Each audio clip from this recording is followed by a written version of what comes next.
자, 여러분 안녕하세요. 오늘의 한자어 415번 컨텐츠는 바로 이 단어에 대해서 알아보도록 하겠습니다. 도금부터 알아보겠습니다. 이 도금은 어렵지 않습니다. 오른쪽에 있는 글자들이 안쪽에 있는 글자들이 모두 다 소리를 나타내는 형성자이기 때문입니다. 이 글자는 우리가 욕창이라고 읽습니다.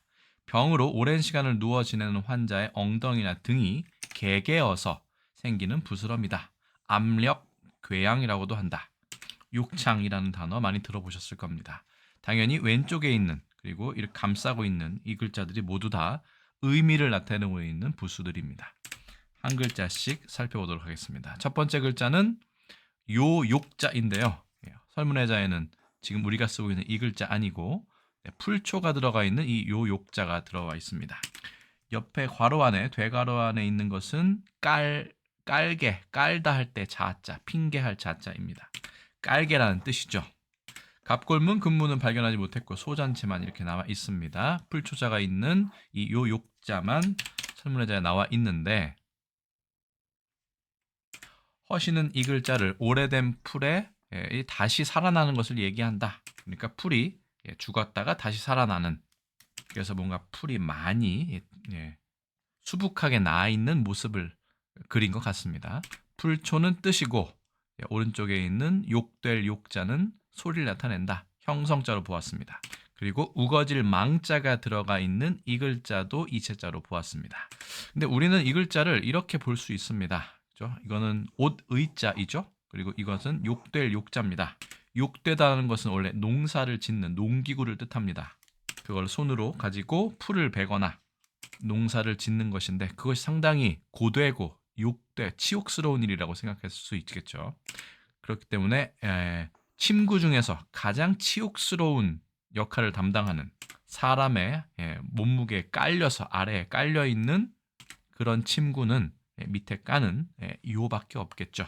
그래서 요 욕자는 당연히 형성자입니다만 회의로도 볼 수 있다. 예전에는 그것을 옷이 아닌 풀로 했겠죠. 짐승처럼 말입니다. 두 번째 글자는 해칠 창자인데 이것도 부스럼 창자는 허신의 설문의자에 나와 있지 않습니다. 다만 이렇게 칼도자에 점이 두 개 찍힌 해칠 창자가 설문의자에 나와 있습니다. 칼에 무언가 베어있는 상처 같기도 하고 피가 뚝뚝 떨어져 있는 모습 같기도 합니다. 근문에 보시면 사람이 서 있고 거기에다가 칼을 대는 모습을 볼 수 있습니다. 그래서 해칠 창자는 칼과 상당히 관련이 있는 글자인데 이 글자가 나중에는 부스럼 창자까지 변모하게 됩니다. 상당히 좀 복잡하죠? 부스럼 창자를 보기 위해서는 곶집 창자도 봐야 합니다. 이것은 곶집, 곡식을 보관하는 창고인데요.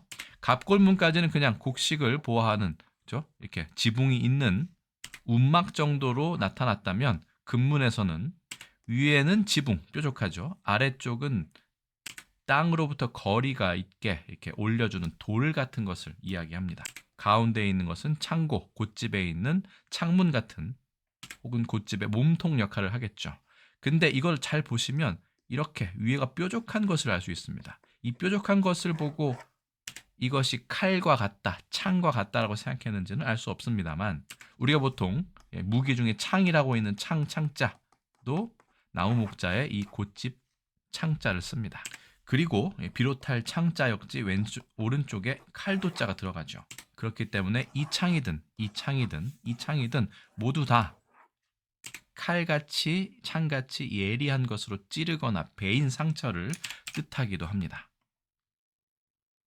허시는 이 글자를 다칠 상이라고 했습니다. 누군가를 다치게 만드는 것이다. 칼날 인자의 뜻을 따르고 그 다음에 날일자의 뜻을 따라서 이 글자 자체는 회의자로 보았습니다.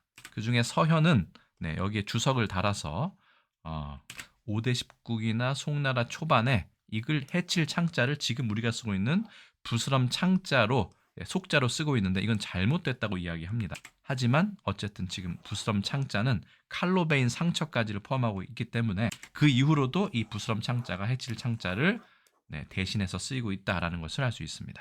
그러면서 해칠 창자의 이체자가 이 비로찰 창이라고 허시는 이야기를 합니다.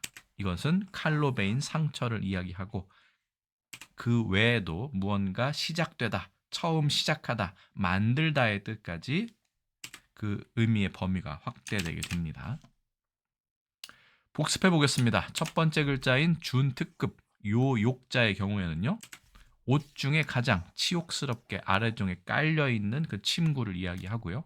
부스럼창 같은 경우는 원래는 이렇게 생긴 글자가 원래 글자였지만 지금은 날카로운 무기로 생긴 상처처럼 상당히 아프고 쓰라리다 해서 병들어 기댈 역자가 붓으로 되어 있습니다. 한번 써보겠습니다. 하나, 둘, 셋, 넷, 다섯, 여섯, 일곱, 여덟, 아홉, 열, 열하나, 열둘, 열셋, 열넷, 열다섯, 15획이고요. 1급 부스럼 창자 써보겠습니다. 그렇죠? 병질 엄자를 쓰면 됩니다. 하나, 둘, 셋, 넷, 다섯. 의무 부분입니다. 7, 8, 9, 10, 열하나, 열둘, 열셋, 열넷, 열다섯, 열여섯. 15획이죠. 하나, 둘, 셋, 넷, 다섯, 여섯, 일곱, 여덟, 아홉, 열, 열하나, 열둘, 열셋, 열넷, 열다섯, 15획이 맞네요. 그래서 가장 간단하게 보면 뜻,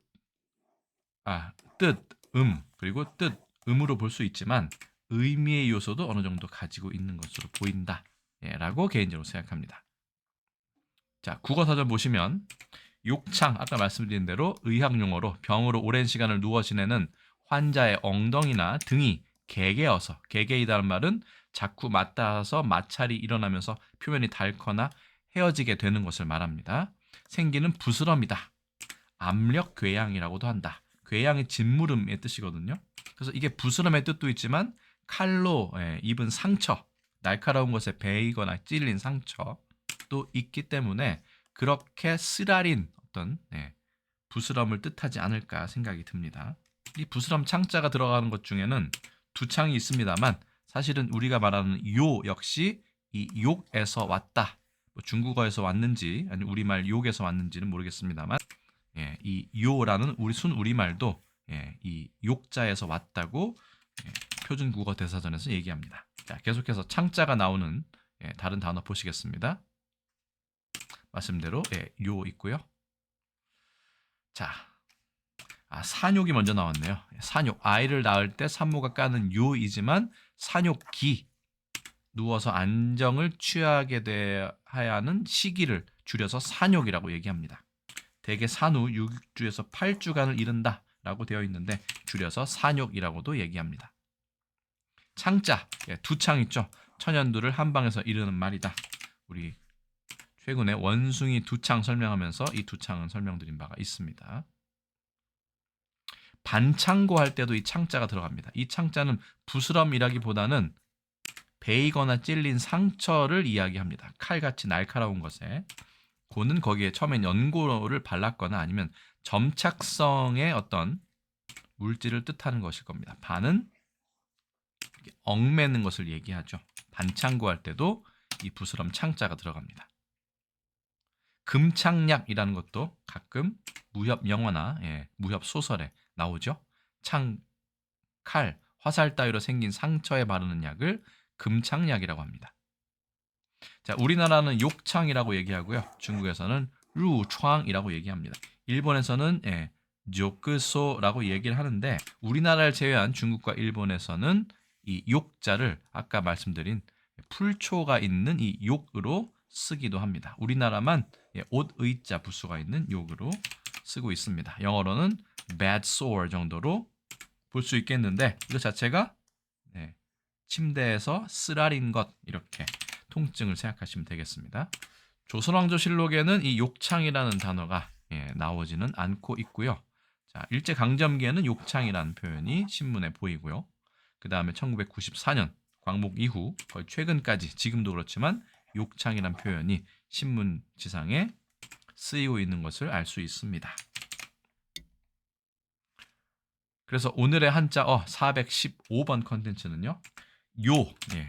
깔개죠. 요 욕자와 부스럼 창자가 결합한 욕창에 대해서 알아보았습니다.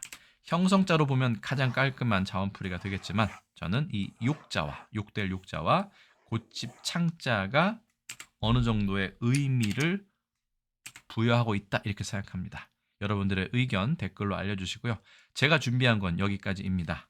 저는 또 다음 컨텐츠에서 여러분께 인사드리겠습니다. 여러분 안녕히 계세요.